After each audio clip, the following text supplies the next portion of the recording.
আজ শুক্রবার 5ই আষাঢ় 2025 সালের 20শে জুন মেষ রাশি মেষলগ্ন এরিস সাইনের জাতক জাতিকাদের দিনটি কিন্তু মধ্যম প্রকৃতির অতিবাহিত হবে।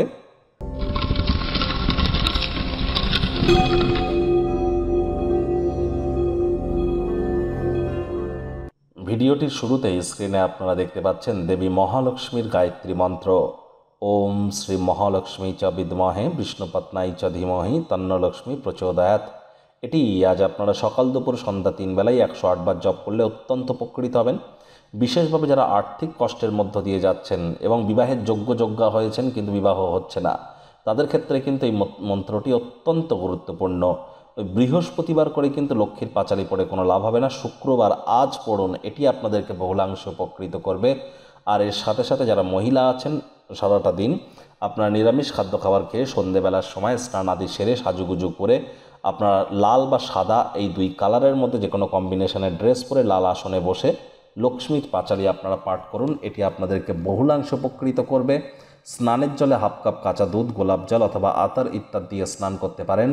রেগুলার বডিতে আপনারা বডি স্প্রে ইউজ করুন, এখানেও কিন্তু আপনাদের আর্থিক সমৃদ্ধি ঘটবে। দুপুরবেলা খাদ্য খাওয়ার সময় লাঞ্চ করবার আগে ভাতের সাথে অন্তত 3-4 ফোঁটা ঘি মেখে তারপরে খান, পূর্ব দিকে মুখ করে বসে খান, এটিও আপনাদের আর্থিক শ্রীবৃদ্ধির জন্য মজবুতি প্রদান করতে চলেছে।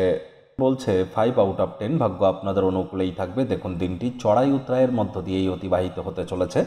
কোনো নেগেটিভ বা নেতিবাচক কথাবার্তা বলতে কিন্তু আমাদেরও ভালো লাগে না, তবে গ্রহ নক্ষত্রের হেরফের অনুযায়ী ইন জেনারেল ডেলি প্রেডিকশন আমরা প্রস্তুত করে থাকি।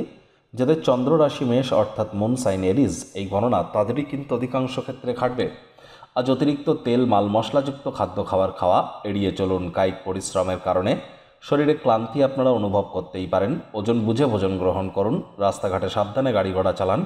কোনো প্রকার নেতিবাচক অনুভূতির আশ্রয় ভুলেও যেন গ্রহণ করবেন না, হতাশা কিন্তু গ্রাস করতেই পারে। অর্থ যে কোনো সময় প্রয়োজন পড়তে পারে, তাই আর্থিক পরিকল্পনাগুলি করুন এবং যতটা সম্ভব সঞ্চয় করা যায় সেদিকে নজর প্রদান করুন। মানি ম্যানেজমেন্ট, মানি সেভিংস সম্পর্কে জ্ঞান বৃদ্ধি করতে হবে। চাকরিজীবী যারা আছেন তাদের অফিসের পরিবেশ এক প্রকার ঠিকঠাক। নতুন আইডিয়াসগুলি পরীক্ষামূলকভাবে প্রয়োগ করবার জন্য আদর্শ একটি দিন। রাজনীতিবিদ যারা আছেন জনসংযোগ বৃদ্ধি করুন, সমাজে পপুলারিটিও বাড়বে। শিক্ষার্থী বিদ্যার্থীদের পড়াশোনায় মনোযোগ আরও বৃদ্ধি করতে হবে। উচ্চ শিক্ষার জন্য যারা বিদেশ যাত্রার কথা ভাবছিলেন, ভাগ্যদেবী আজ কিন্তু আপনাদের পক্ষে নেই। সন্ততি থেকে থাকলে তাদের দিকে কঠোর সজাগ দৃষ্টি বজায় রাখতে হবে। হাউস ওয়াইফ যারা আছেন দিনের শুরুটা তাড়াতাড়ি করুন। প্রেমিক প্রেমিকা স্বামী স্ত্রী রূঢ় বাক্যের প্রয়োগ, অশ্লীল ব্যবহার যেন করবেন না। তৃতীয় কোনো ব্যক্তিকে ভুলেও সম্পর্কের মধ্যে প্রবেশ করতে দেবেন না, সম্পর্কের দুর্বলতা কিন্তু আরও বেড়ে যেতে পারে। শত্রুপক্ষ বিরোধী পক্ষ একটু হলেও শক্তিশালী থাকছে। পরিবার পরিজন নিকটে স্থানীয় ব্যক্তিবর্গ বন্ধু স্বজন সকলের সাথেই ভাব ভালোবাসা বাড়বে। পরিবারের প্রতি সকল প্রকার দায়িত্ব সঠিক সময়ের মধ্যে সুনিপুণভাবে পালন করতে চলেছেন। বন্ধুবান্ধবদের সাথে সন্ধ্যাবেলার সময়টি আমোদ প্রমোদ বিনোদনের মাধ্যমে অতিবাহিত হবে।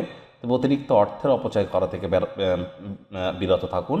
মানসিক স্বচ্ছতা বজায় রাখার জন্য আপনার কম্পিটিটরদেরকে আজ কিন্তু আপনারা কঠোর সজাগ দৃষ্টি দিয়ে বিচার বিশ্লেষণ বা বিবেচনা করবার চেষ্টা করুন। ইন ফিউচারের ফলস্বরূপ আপনারা বিভিন্ন বিভ্রান্তি থেকে বেরিয়ে আসতে পারবেন।